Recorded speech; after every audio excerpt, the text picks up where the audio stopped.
വീണ്ടും ഒരു പഠനയാത്രയിലേക്ക് സ്വാഗതം. ഫാം ജേർണലിസ്റ്റ് ഫോറത്തിൻ്റെ ആഭിമുഖ്യം നടത്തുന്ന കാർഷിക പഠനയാത്ര.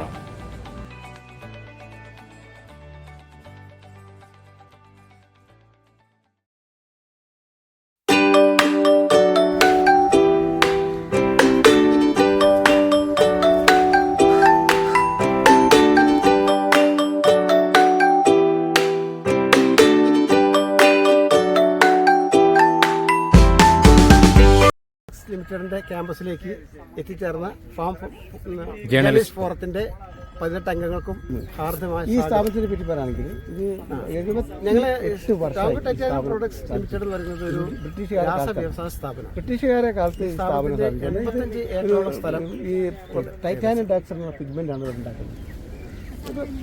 അത് പറയാം.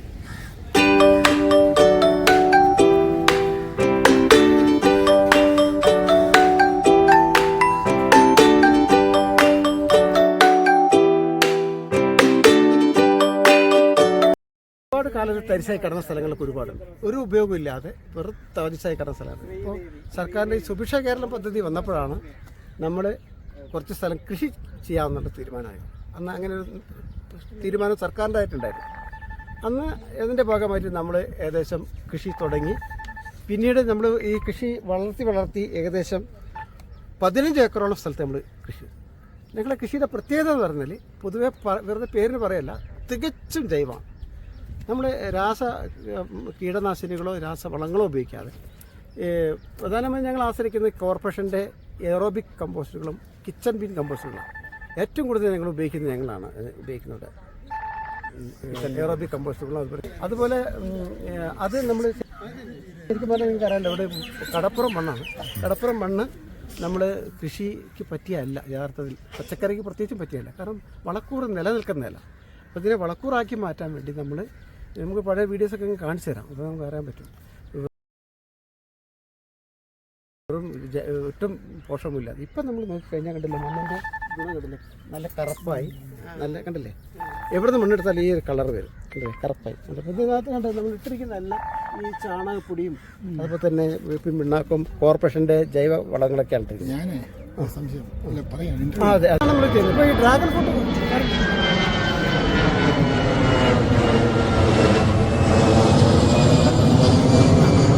ഡ്രാഗൺ ഫ്രൂട്ട് വരുന്നത് കഴിഞ്ഞ മാർച്ചിലാണ്. കഴിഞ്ഞ വർഷത്തെ മാർച്ചിലാണ്. അതായത് ഒരു വർഷവും മാസങ്ങളും ആയിട്ടേ ഉള്ളൂ സാർ. ഇപ്പോൾ ഈ ഏകദേശം ഈ 2 ഫ്ലവറിങ് സീസൺ അതോടുകൂടി വന്നു. നട്ട് 6 മാസമായപ്പോഴത്തേ നമ്മൾ വിളവെടുത്ത് തുടങ്ങി. ഈ അടുത്ത കാലത്ത് ഉണ്ടായ ഫ്ലവർ സീസൺ തന്നെ മെയ്യിലാണ് തുടങ്ങിയത്. അത് ഏകദേശം നവംബർ വരെ നീളുമെന്നാണ് ഞാൻ അറിഞ്ഞത്. ഇപ്പോഴും പുതിയ പൂക്കൾ ഉണ്ടായിക്കൊണ്ടിരിക്കുന്നത്. ഇപ്പോൾ ആൾറെഡി നമ്മൾ ഏകദേശം ഒരു 3500 കിലോ വിറ്റ് കഴിഞ്ഞു, വിളവെടുത്ത് കഴിഞ്ഞു. 3500 കിലോ 200 രൂപ വെച്ച് നമ്മൾ വിൽക്കുന്നത്. അപ്പോൾ ഇതിൻ്റെ ഞങ്ങൾക്ക് ഹോർട്ടിക്കൾച്ചർ നേരിട്ട് ചെയ്യുന്നതല്ല, ഡിപ്പാർട്ട്മെൻറ്റ്, അതായത് SHM സ്റ്റേറ്റ് ഹോർട്ടിക്കൾച്ചർ മിഷൻ പ്രോജക്റ്റാണ്. അവരാണ് ഇതിൻ്റെ സബ്സിഡി എല്ലാം തന്നിരിക്കുന്നത്. അങ്ങനെ അവരുടെ ഒരു ഇതിലായതുകൊണ്ട് നമുക്ക് ഇത് വിൽപ്പന ഞങ്ങൾക്ക് വളരെ വിജയകരമായിട്ടാണ്. ഞങ്ങൾ ജൈവ രീതിയിലാണ് ചെയ്യുന്നത്. മലേഷ്യൻ റെഡ് വളരെ ലാഭകരമായിട്ടാണ് വിൽപ്പന ചെയ്യുന്നത്. നല്ല ഡിമാൻഡാണ്. അല്പം പോലും നമുക്ക് ഇത് ഇപ്പോൾ 600 കിലോ വിളവെടുത്താൽ പോലും ഒരൊറ്റ ഫ്രൂട്ട് പോലും വൈകുന്നേരം നമുക്ക് ഉണ്ടാവാറില്ല. അത്രയും താല്പര്യത്തോടെ ആളുകൾ ഞങ്ങൾക്ക് ഒരു സൗകര്യം എന്ന് പറഞ്ഞാൽ ഈ ഓഫീസുകൾ, സെക്രട്ടേറിയറ്റ്, നിയമസഭ, അതുപോലെ തന്നെ യൂണിവേഴ്സിറ്റി, പിന്നെ ഫയർ ആൻഡ് ഡിപ്പാർട്ട്മെൻറ്റ്, അങ്ങനെ പല ചെറിയ ചെറിയ ഡിപ്പാർട്ട്മെൻറ്റിലൊക്കെ അവർ ആവശ്യപ്പെടും. അങ്ങോട്ട് വിളിച്ച് പറയും ഞങ്ങൾക്ക് ഇന്ന് ഇത്ര കിലോ വേണം. ചിലപ്പോൾ സെക്രട്ടറിയിലൊക്കെ ചിലപ്പോൾ 250-300 കിലോ ഒക്കെ ആവശ്യപ്പെടും. അപ്പോൾ അവിടെ തന്നെ ഇതിനുള്ള സൊസൈറ്റികളുണ്ട്, അവർക്ക് എത്തിച്ചു കൊടുത്താൽ മതി. അപ്പോൾ വിൽപ്പന വളരെ എളുപ്പമാണ്. അപ്പോൾ നമുക്ക് ഒരു പ്രശ്നമില്ല വിൽപ്പനയ്ക്ക്.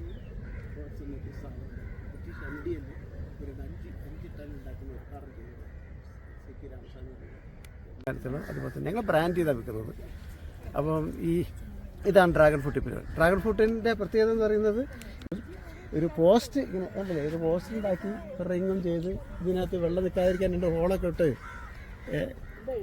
തടം ചെയ്തതിന് ശേഷം നമുക്ക് ചെടി നട്ടു കൊടുത്താൽ മതി. അല്ല ഇതില്ലേ പോയിന്റ് നമ്മൾ ഇത് ഒരു ഇത് മണൽ മാത്രം, മണലിൽ ഞങ്ങൾ വളം ചെയ്തത് മാത്രം. വേറെ പ്രത്യേകമായി ഒന്നും അടി ചെയ്തിട്ടില്ല. സീ സൈഡിലുള്ള നമ്മൾ കണ്ടില്ലേ ഇപ്പം നാച്ചുറൽ ആയിട്ട് കണ്ടില്ലേ, സീ സൈഡിലും നല്ലതായിട്ട് കാക്ടസ് വളരും. അല്ല ഇതിന്റെ ഹൈഗത്ത് തന്നെ ഇതിനകത്ത് വരും നിറയെ, കണ്ടല്ലേ നിറയെ പോയിന്റ്സാ അല്ലേ. ഇപ്പോൾ അതിന്റെ സമയം കഴിഞ്ഞുകൊണ്ടാണ്, അല്ലെങ്കിൽ ഇതിന് തെളിയിച്ച് കഴിഞ്ഞു. കാരണം എന്താ വെച്ചാൽ ഇത് നല്ല കടും വേനൽ ഇതിനാവശ്യമാണ്. ഇതിന്റെ ശരീരത്തിന്റെ പ്രകൃതി തന്നെ അങ്ങനെയാണല്ലോ, കാരണം ഇലകളില്ലാത്ത ശരീരം. ഇതിന്റെ പുറത്ത് ക്യൂട്ടിൻ കവറിങ് ഉണ്ട്, അതായത് വെള്ളം നഷ്ടപ്പെട്ടു പോകാതിരിക്കാൻ സംഭരിച്ച് വെക്കാനുള്ള കഴിവ്. അതുപോലെ വ്യാപിച്ച വേരുപടലം. അതെ, വ്യാപിച്ച വേരുപടലം കളിക്കുന്നത് ശരിക്കും പറഞ്ഞാൽ ആവശ്യത്തിന് വെള്ളം എവിടെയെങ്കിലും വേണം അത് വലിച്ചെടുത്തു പോകും. ഫിനാൻസ് കണക്കുകളും കാര്യങ്ങളൊക്കെ ഇതിനായിട്ട് ബന്ധപ്പെട്ട് പോകും. മാത്രമല്ല സർക്കാരിന്റെ ഒരുപാട് ആനുകൂല്യങ്ങൾ കിട്ടണമെങ്കിലും ഇങ്ങനെ ഒരു സംവിധാനം ഉണ്ടെങ്കിൽ പറ്റുള്ളൂ. അതുകൊണ്ടാണ് അങ്ങനെ ചെയ്യുന്നത്. ഇപ്പം നമുക്ക് സബ്സിഡികളായാലും വളമാണെങ്കിലും സബ്സിഡി ആണെങ്കിലും ഒക്കെ നമുക്ക് കിട്ടുന്നുണ്ട്.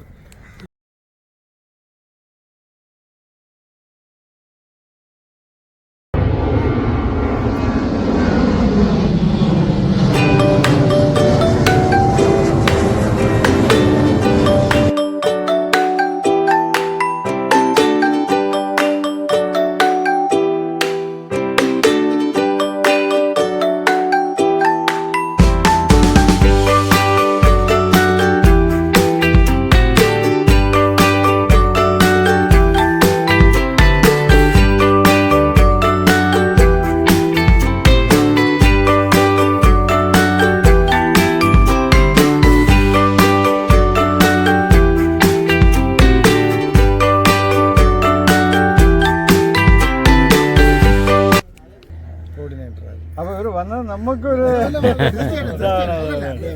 Very happy. അല്ല പക്ഷെ ഒരു കാര്യമുണ്ട്, ഇദ്ദേഹത്തിനെ പോലെ സിൻസിയർ ആയിട്ടുള്ള ആളുകളുണ്ടെങ്കിലേ ഇത് പോകും. അതെ അതെ അതെ പോയി അല്ലേ. അത് പുള്ളിയെ പ്രൊഡക്ഷന്റെ ചാർജായി നിന്ന ആളെ ഞാൻ ഹാൻഡ് പിക്ക് ചെയ്ത് കൊണ്ടുവന്നതാണ്. ഇപ്പോൾ നമുക്ക് അദ്ദേഹം അവിടെ നിന്ന് വളരെ പ്രഷർ വരുന്നുണ്ട് എപ്പോഴും പുള്ളിയെ തിരിച്ചു കൊടുക്കണമെന്ന്. പക്ഷെ നമ്മള്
ഇവിടെ തൈകൾ ഉൽപ്പാദിപ്പിച്ച് വിതരണം ചെയ്യുന്നുമുണ്ട്. ഡ്രാഗൺ ഫ്രൂട്ടിൻ്റെ തൈകൾ ഉൽപ്പാദിപ്പിക്കുന്ന രീതിയാണിത്.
മീൻ വളർത്തുന്നതിനായി കൃത്രിമമായി തയ്യാറാക്കിയ ഒരു കുളവും ഇവിടെ സജ്ജമാക്കിയിട്ടുണ്ട്.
രൂപ ഒക്കെ വരെ നമ്മളോട് ഓഫർ ചെയ്തിട്ട് ഞങ്ങൾ കൊടുത്തിട്ടില്ല.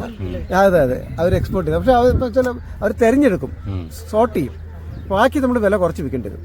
പിന്നെ മാത്രമല്ല നമ്മൾ SHFന്റെ ഒരു തീരുമാനം എന്ന് പറഞ്ഞാൽ നമ്മുടെ നാട്ടിൽ തന്നെ ആളുകളെ പ്രചരിപ്പിക്കുക, ഇതിന് കൃഷിയെ പ്രോത്സാഹിപ്പിക്കുക എന്നുള്ളതാണ് അവരുടെ ഒരു മോട്ടോ.